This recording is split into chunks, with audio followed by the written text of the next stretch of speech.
Comentaba antes de la pausa que hoy publicó el Instituto de Estudios Peruanos una encuesta que coloca a Johnny Lescano en primer lugar y a Verónica Mendoza en segundo lugar.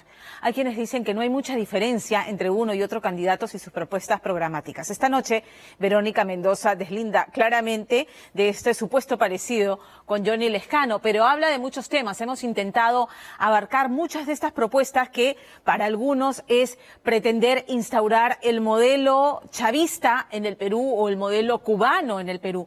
¿Cuál es el modelo económico que propone Verónica Mendoza? ¿Cómo sería ese impuesto a la riqueza del que ha hablado? ¿Temporal o permanente? ¿A qué se refiere con una segunda reforma agraria? ¿Quiere un Estado empresario? ¿De dónde va a sacar el dinero para pagar el cuarto bono del que está hablando? ¿Cuál debería ser el rol de la empresa privada? Muchos temas abarcados en esta conversación con Verónica Mendoza. Señora Mendoza, gracias por atender a Día de esta tarde. Gracias a ustedes, gracias a ti, Pamela, y a Día de por la oportunidad de dirigirnos a las familias del Perú. Vamos con temas muy puntuales. Usted ha dicho, prefiero ser la Caperucita Roja que el lobo feroz. Al final la Caperucita vence al lobo y salva a la abuelita. Entonces, en el símil, claramente la abuelita es el Perú, que sabemos que está en UCI, la peor crisis económica en los últimos 30 años en medio de una pandemia. ¿Cómo salvarlo? ¿Qué medidas en los primeros 100 días de un eventual gobierno suyo? Lo que más demanda la gente ahora, Pamela, es oxígeno, vacunas y chamba. Y respecto del oxígeno, hemos venido insistiendo hace semanas ya con que se tiene que tomar el control temporal de la producción y distribución de oxígeno. La gente no se puede seguir muriendo por falta de oxígeno. Sobre la vacuna, esta no puede ser un negocio, no se puede vacunar primero el que tiene más billete o el que es parte de la argolla, sino quien más lo necesita, personal de salud, adultos mayores y así sucesivamente.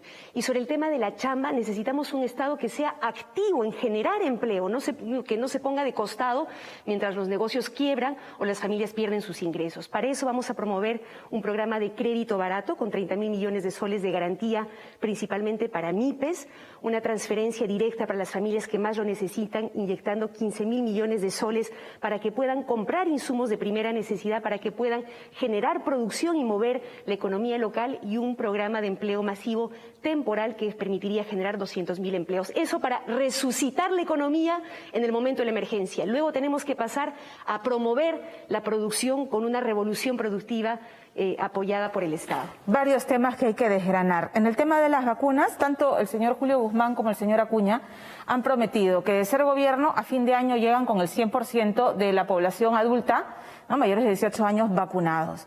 Y usted ha dicho garantizar vacunación universal y gratuita. El tema es cómo. ¿Creen que es posible, es viable, cómo va el tema de las compras de vacunas, llegar a fin de año todos vacunados? Tenemos que lograrlo.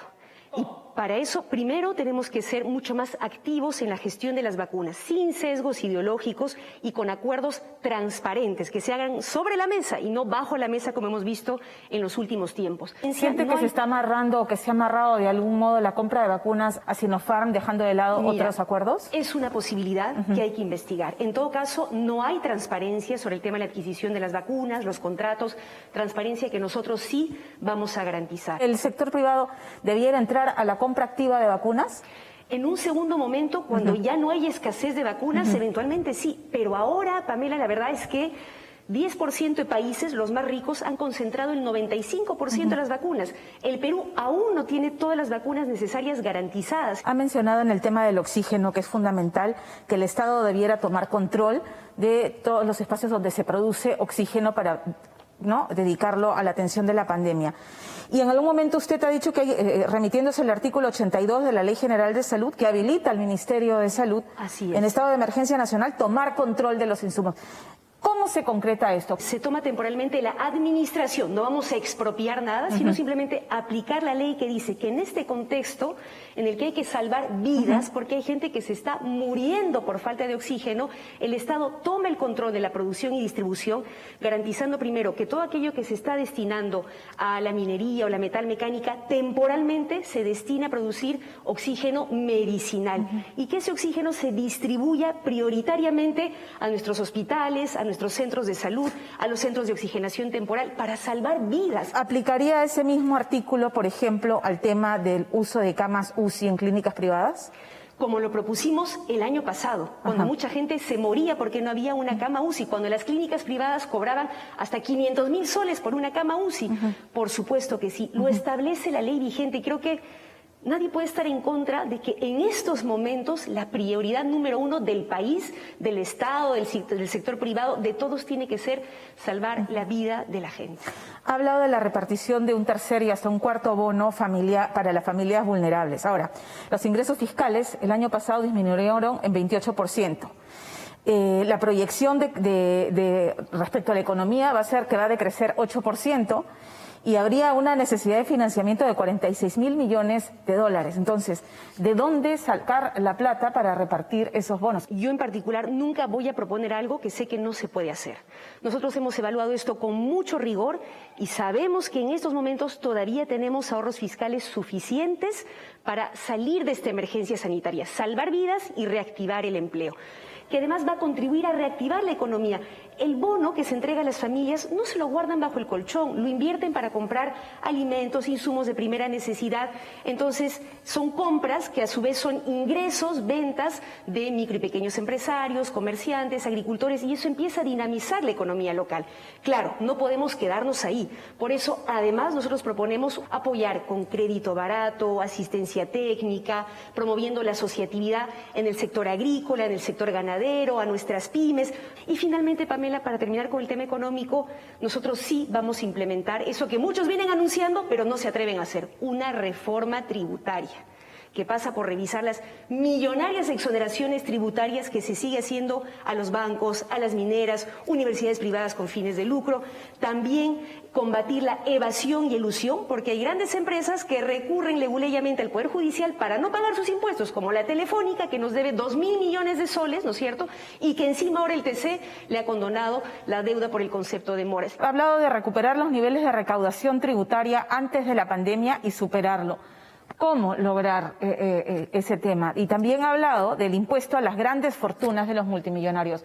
Explíqueme, por favor, esos dos temas. Quiero precisar aquí que no es verdad que estemos pensando en aumentar un impuesto a la clase media, a las familias del Perú. No, estamos hablando de un impuesto que cobraríamos, ¿no?, a personas que tienen fortunas superiores a los 100 millones de soles. Entonces, en cuentas, en propiedades, sí, en patrimonio. A expropiación.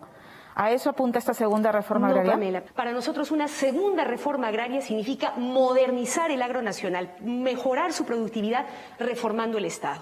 Con un Estado que no se pone de costado, sino que apoya activamente, con capacitación, con acceso a crédito barato, con una banca de desarrollo nacional que provee créditos según la realidad del productor. No habrá expropiación en materia agraria en esta segunda reforma agraria. Expropiar no, pero sí ponerle un límite a la concentración de la tierra, como se hace en todos los países del mundo, Pamela. En el mercado laboral se han perdido 265.000 empleos formales. ¿Cómo esta propuesta de aumentar el sueldo mínimo vital puede estimular la creación de más empleo? Sí, pero no estamos planteándola en estos momentos, ¿no? Nosotros lo que planteamos es que el Consejo Nacional del Trabajo, empresarios, Estado y trabajadores se pongan de acuerdo revisando la situación económica, en qué momento se puede aumentar el sueldo mínimo vital, ¿no es cierto? Con una periodicidad y con criterios técnicos, no solamente políticos. Hablemos de otra de sus banderas de campaña, que es el cambio de constitución. Hay un tema de forma primero. A ver, ¿es una asamblea constituyente la que tiene que tener a su cargo esta reforma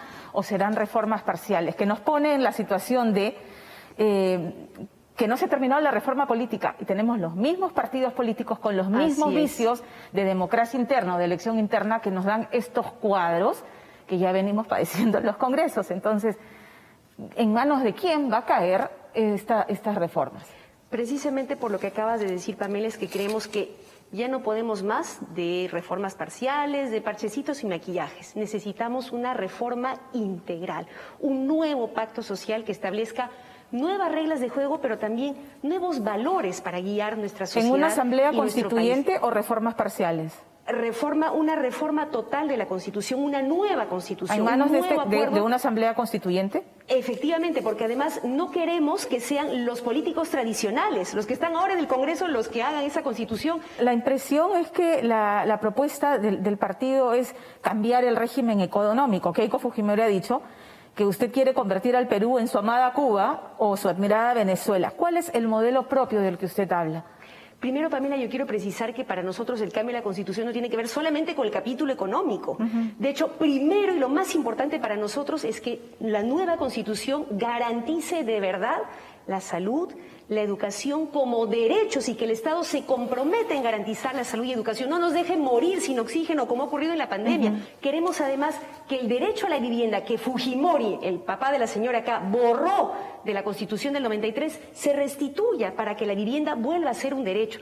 Queremos incluir nuevos derechos como el acceso a Internet, que sea considerado un derecho fundamental porque ahora... Tú lo sabes, Pamela, ya no podemos vivir sin Internet para la educación de nuestros hijos, para vender nuestros productos en el mercado local o internacional. Entonces, ¿en qué modelo encaja esa visión que usted tiene? Es un modelo propio. Hablando de recursos, los recursos naturales, hablaba del gas. ¿Quién debe ser dueño de los recursos naturales? Los peruanos. Los peruanos debemos ser dueños de nuestros recursos. En el capítulo de la estructura del Estado, ¿volvería a la bicameralidad? ¿Plantearía, por ejemplo, la reelección presidencial? No.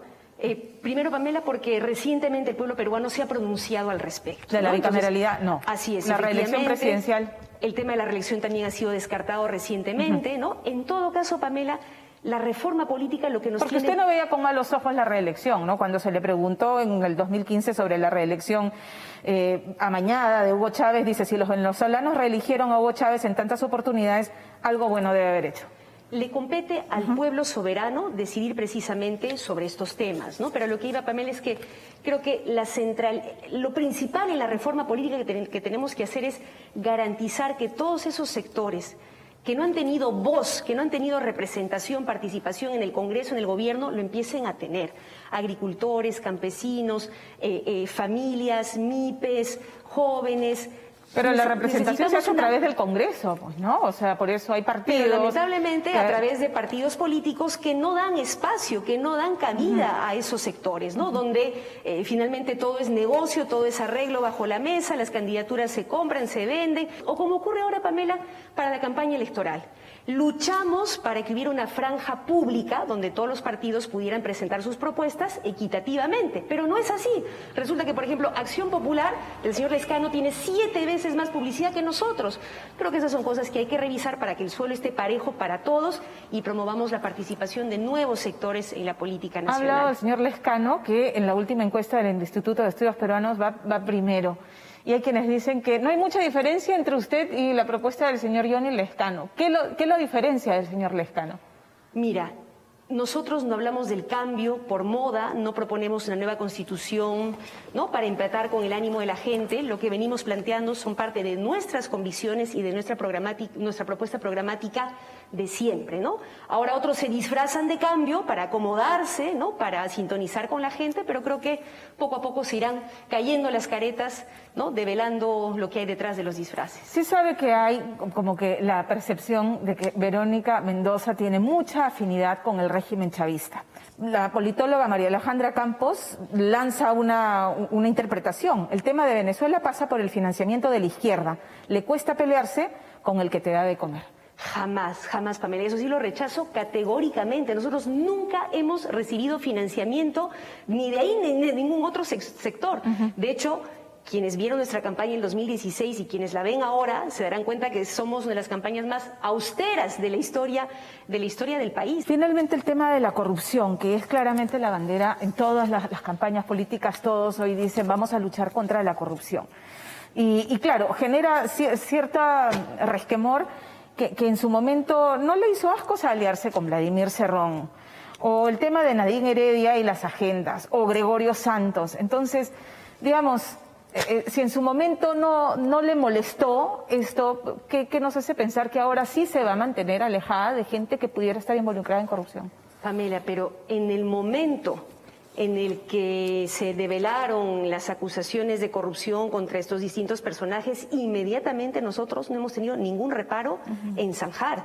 De hecho, Pamela, yo fui la primera en renunciar al oficialismo, al Partido Nacionalista, antes de que se cumpliera el primer año de gobierno, precisamente por estas cosas. ¿Tiene confianza en que pase la segunda vuelta? Vamos a trabajar muy, muy duro para eso, Pamela, porque creo que quienes queremos un cambio merecemos estar en la segunda vuelta y ojalá ser gobierno con el pueblo y para el pueblo. Muchísimas gracias. Muchas gracias, Pamela, a ti. Y yo los invito a seguir votando. Tenemos encuesta esta noche en nuestra cuenta de Twitter, @DIADATV. Hay 4 candidatos. Elija, le damos el consolidado más adelante en el programa. Hablemos de la